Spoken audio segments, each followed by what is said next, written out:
अस्सलामु अलैकुम वरहमतुल्लाहि वबरकातुहू। रब्बि इश्रह ली सदरी वयस्सिर ली अमरी वहलुल उक़्दतम मिन लिसानी यफ़क़हू क़ौली। रब्बी ज़िदनी इल्मा। Welcome back to another new session. आज जिस टॉपिक पे मैं बात करने जा रही हूँ वो है आखिरत। What have we prepared for that time? What have we prepared for the day of judgment? देखिए, हम उसकी तैयारी ही जब करेंगे जब हमें इस बात पे पुख्ता यकीन हो जाएगा कि ये दुनिया परमानेंट नहीं है। हमें इस दुनिया से जाना है और आखिरत वाकई है और अल्लाह के सामने हम वाकई जवाबता होंगे। Because it's a first step. Allah सुब्हान तआला खुद कुरान में फरमाते हैं कि ये आखिरत की जिंदगी ही असल जिंदगी है, और जिस शख्स का यकीन इस बात पे पुख्ता हो जाएगा वो अपना सब कुछ अल्लाह की राह में कुर्बान करने के लिए तैयार हो जाएगा। और ये अकीदे आखिरत ही है कि वो सरफरोशी और जाफशानी अपना सब कुछ अल्लाह की राह में कुर्बान करने के लिए आमादा करता है, क्योंकि उस शख्स को मालूम होता है कि ये दुनिया की जिंदगी आर्जी है। हम इस दुनिया में बड़ी आसाइश और आराम से रह रहे हैं, ये सोचे बगैर कि ये दुनिया में हम भेजे क्यों गए थे, हमारा असल मकसद क्या था। We lost our goals, which Prophet Muhammad told us. अल्लाह ताला कुरान में वाज़े तौर पे कह रहे हैं कि दुनिया धोखे का घर है। सुबह से शाम और शाम से रात हो जाती है, लेकिन हम इस बेकार दुनिया के पीछे भागते चले जाते हैं।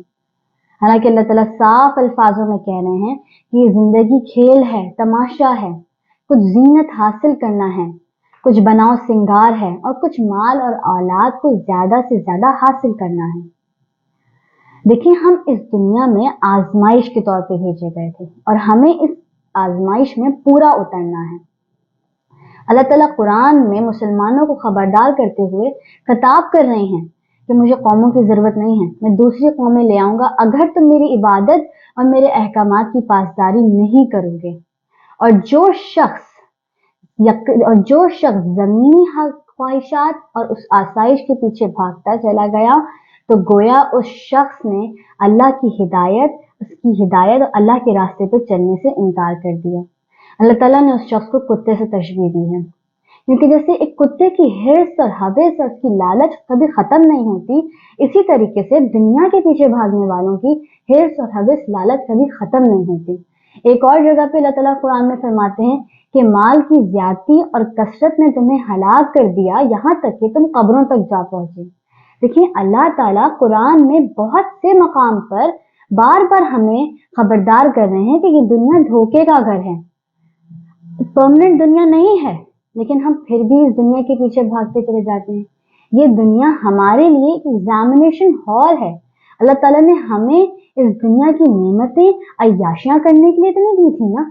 हम इस दुनिया के अंदर एक एग्जामिनेशन हॉल की तरह है। ये दुनिया, हम यहाँ पर एग्जाम देने के लिए आए थे और रिजल्ट आखिरत है, लेकिन हम अपना एग्जाम देने के बजाय हम क्या कर रहे हैं, हम मौज मस्ती और अय्याशियों में इतने डूब गए हैं कि हम ये भूल गए हैं कि हम असल में दुनिया में भेजे क्यों गए थे, हमारा आने का यहाँ मकसद क्या था, हम ये भूल गए। We lost it, we forget it। देखिए, हम दुनिया के अंदर डिग्रीज हासिल करते हैं, यूनिवर्सिटीज की किसी भी चीज की डिग्री हासिल करते हैं, लेकिन उसके पीछे हमारा मकसद क्या होता है कि हम ज्यादा से ज्यादा पैसे हासिल कर लें, या फिर हम लाइफस्टाइल हमारा चेंज हो जाए, या हमें बहुत ज्यादा पॉपुलैरिटी मिल जाए। चाहे मैं डॉक्टर की बात कर लूं या किसी इंजीनियर की बात कर लूं या किसी रिसर्च डिपार्टमेंट के किसी चीज के भी रिसर्च डिपार्टमेंट के बंदे को ले लेते हैं। उन सब का एक ही मकसद होता है, एक ही वे ऑफ थिंकिंग होती है कि हमें एक दूसरे से ज्यादा पैसे हासिल करने हैं और एक दूसरे से ज्यादा अच्छा लाइफस्टाइल हासिल करना है। हम इस दुनिया में इसलिए नहीं आए थे। मुसलमान को अल्लाह ताला ने दुनिया में भेजा है, उसका एक जिम्मा है। देखिए, हम इस दुनिया में आए हैं तो किसी न किसी को तो फायदा होना चाहिए था ना। किसको? इस दुनिया को या अपने आप को? हमें सबसे पहले ये चीज क्लियर करनी होगी कि हमें किस चीज का फायदा चाहिए, आखिरत का या दुनिया का, क्योंकि ये दुनिया तो परमानेंट नहीं है और आखिरत की जिंदगी परमानेंट है। हमारी ये चाहत होती है कि दुनिया के अंदर हमारा एक नाम हो, इज्जत हो, रुतबा हो, लेकिन कभी भी हमारी ये चाहत या इमेजिनेशन या ये ख्वाहिश नहीं होती कि अल्लाह के यहाँ अल्लाह ताला हमारा फरिश्तों में नाम ले, हमारा नाम टॉप पे लिया जाए, अल्लाह ताला वहां पर हमारी तारीफ करें। اور یہ جب ہوگا جب ہم اللہ کی شریعت کو اس اپنے اوپر اور اس روح زمین پر نافذ کرنے کی کوشش کریں گے. حالانکہ کیونکہ اللہ تعالیٰ قرآن میں خود فرماتے ہیں وَمَا خَلَقْتُ الْجِنَّ وَالْإِنسَ إِلَّا لِيَعْبُدُونَ، میں نے جن و انس کو اس لیے پیدا کیا تاکہ وہ میری عبادت کریں. اللہ تعالیٰ نے ہمیں اس لیے پیدا کیا کیونکہ ہم اس کی عبادت کریں. اللہ تعالیٰ یہ صاف الفاظوں میں قرآن میں کہہ رہے ہیں. اس کے باوجود بھی اگر ہم اللہ کی عبادت نہیں کرتے تو یہ سب سے بڑا اللہ کی بات سے انکار کرنا ہے. دیکھیں عبادت لفظ عبد سے نکلا ہے جس کے معنی ہے غلامی. جیسے ایک سلیو اپنے مالک کی غلامی کرتا ہے، سلیوری کرتا ہے، وہ جو کہتا ہے اس کو اپنا نفس مار کر آمنا صدقنا کہتا ہے.